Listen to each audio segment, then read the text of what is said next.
اس کے بعد نانا ابو نے ہماری طرف دیکھا اور اشارے سے ہمیں نیچے جانے کا کہا۔ میں اور تقی تو نہ جانے کب سے کھڑے یہ سارا منظر اپنی آنکھوں سے دیکھ رہے تھے۔ ہم فوراً نیچے کی طرف بھاگے کیونکہ میں یہ سب کچھ دیکھ کر بہت حیران ہو گیا تھا۔ ہم تو اس بات پر بھی خدا کا شکر ادا کر رہے تھے کہ وقت پر نانا جان نے آ کر ہمیں بچا لیا، ورنہ نہ جانے یہ لوگ ہمارا کیا حشر کرتے۔ خیر تھوڑی ہی دیر کے بعد میں اور تقی کمرے میں لیٹے سو رہے تھے، مگر ہمیں نیند نہیں آ رہی تھی۔ ہم نے جو دیکھا تھا اس کے بعد ہماری حیرت کی انتہا نہ رہی تھی۔ ہم بھلا کیسے بآسانی پرسکون ہو کر سو سکتے تھے؟ خدا جانے کیسے صبح ہوئی۔ صبح کے وقت نانا ابو نے ہمیں اپنے پاس بلایا، پیار سے اپنے پاس بٹھا کر کہنے لگے، بیٹا میں نے تمہیں پہلے بھی سمجھایا تھا کہ ان موروں سے کبھی بھی کوئی ایسی بات مت کرنا جن سے ان کے دل کو تکلیف ہو۔ نانا جان کیا موروں کا بھی دل ہوتا ہے؟ تقی نے پوچھا تھا۔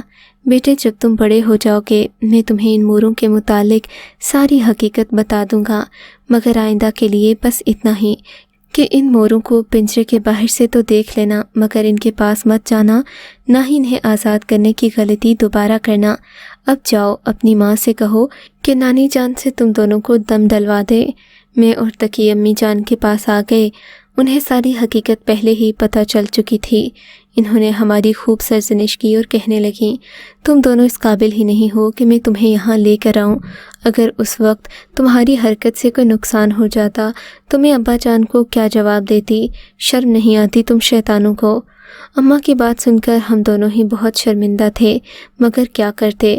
ہمیں تو اس بارے میں کچھ بھی معلوم نہیں تھا کہ ہماری معمولی سی غلطی سے اتنا بڑا منظرنامہ پیدا ہو جائے گا۔ وہ لڑکی جو ناچ رہی تھی وہ کون تھی؟ وہ آدمی کیا تھے؟ ہمیں ان سب باتوں پر بہت تجسس تھا، مگر اماں جان نے ہمیں کچھ نہیں بتایا۔ ہم لوگ اپنے گھر واپس آ گئے۔ دن گزرتے گئے، ہم اس واقعے کو بھی بھول گئے تھے، مگر جب بھی میں نانا کے گھر جاتا مجھے وہ واقعہ، وہ ناچنے والی لڑکی اور وہ مور، یہ سارے مناظر کسی فلم کی طرح میرے ذہن کے پردے پر چلنے لگتے۔ میں نے نانا جان کے گھر جانا شروع کیا تو مجھے اپنے بچپن کے واقعات بڑی تیزی سے یاد آنے لگے۔ اب میں تقریباً 18 سال کا ہو چکا تھا۔ میرے نانا بھی ضعیفی کی عمر کو پہنچ گئے تھے۔ تب ایک دن میں نے سوچا، مجھے یاد آیا کہ نانا نے بچپن میں ہمیں کہا تھا کہ جب ہم بڑے ہو جائیں گے تو وہ ان موروں کا راز ہمیں بتا دیں گے۔ اب تو مجھ سے وہ ہر بات کہہ سکتے ہیں۔ میں عاقل و بالغ ہوں، مجھے ہر بات کی سمجھ ہے۔ تبھی میں نے نانا سے شام کی چائے پر یہ سوال کر ڈالا، نانا جان یاد ہے بچپن میں ہم نے آپ کے ایک مور کو پنجرے سے نکال دیا تھا، پھر رات کو وہ 2 آدمی، وہ سارا قصہ کیا تھا؟ آپ نے تو کہا تھا جب ہم بڑے ہو جائیں گے آپ ہمیں ساری بات بتائیں گے۔ نانا نے یہ بات سنی تو مسکرا پڑے، بیٹے خدا کا شکر کرو کہ تم اس وقت زندہ ہو، ورنہ تم نے جو حرکت کی تھی اس کے بعد تمہیں کوئی نہ کوئی نقصان ہونا یقینی بات تھی، مگر مجھے یقین ہے کہ تم لوگوں کے لیے اللہ کی رحمت ہمیشہ برقرار رہے گی۔ تمہارے ماں باپ نے کبھی کوئی برا کام نہیں کیا، اللہ ان کی اولاد کو سلامت رکھے۔ نانا جان وہ لڑکی کون تھی جو اس رات ہم نے چھت پر دیکھی تھی؟ بیٹے جو مور میں نے اپنے کمرے میں قید کر رکھے تھے وہ کوئی عام مور نہیں تھے، بلکہ مور کے روپ میں موجود وہ پرندے تھے جنہیں دیکھ کر کسی کی بھی آنکھیں چندھیا سکتی ہیں، مگر میں ہی جانتا تھا کہ ان موروں کا راز کیا ہے۔ دراصل جس مورنی کو تم نے روتے آنسو بہاتے یا اداس ہوتے دیکھا ہوگا وہ اس علاقے کی شہزادی تھی، جسے ایک بار ایک انسان سے محبت کرنے کی غلطی ہو گئی تھی۔ اس کے بعد اس کے خاندان والوں نے اسے عہدے سے ہٹا کر ایک نوکرانی کی طرح رکھنا شروع کر دیا تھا۔ یہ ساری حد تک اس لڑکی سے برداشت نہیں ہوئی اور پھر یہ سب کے سب اس لڑکی پر ظلم کرنے لگے، تو یہ لڑکی میری پناہ میں آ گئی۔ میں چونکہ اپنے علوم کے ذریعے اپنے علاقے کے تقریباً سبھی جنات کو جانتا تھا، یہ جب میرے پاس آئی تو میں نے اسے تسلی دی کہ تم فکر نہیں کرو، جب تک چاہو میرے گھر میں رہ سکتی ہو۔ تبھی سے یہ میرے گھر رہنے لگی، مگر تم تو جانتے ہو جنات آگ سے بنے ہوتے ہیں، ان کے لیے کہیں بھی آنا جانا مشکل نہیں ہوتا۔ میں نے جس پنجرے میں اسے رکھا تھا یہ وہاں رہتی تو محفوظ ہی تھی، کیونکہ اس کے گھر والے جو آس پاس منڈلاتے رہتے چاہ کر بھی اسے اپنے پاس نہیں بلا سکتے تھے، کیونکہ میں نے بہت سخت قسم کا حصار کھینچ رکھا تھا۔ سب کو منع کیا تھا کہ کبھی اس مور کو پنجرے سے مت نکالنا۔ وہ خود بھی باہر نہیں آتی تھی۔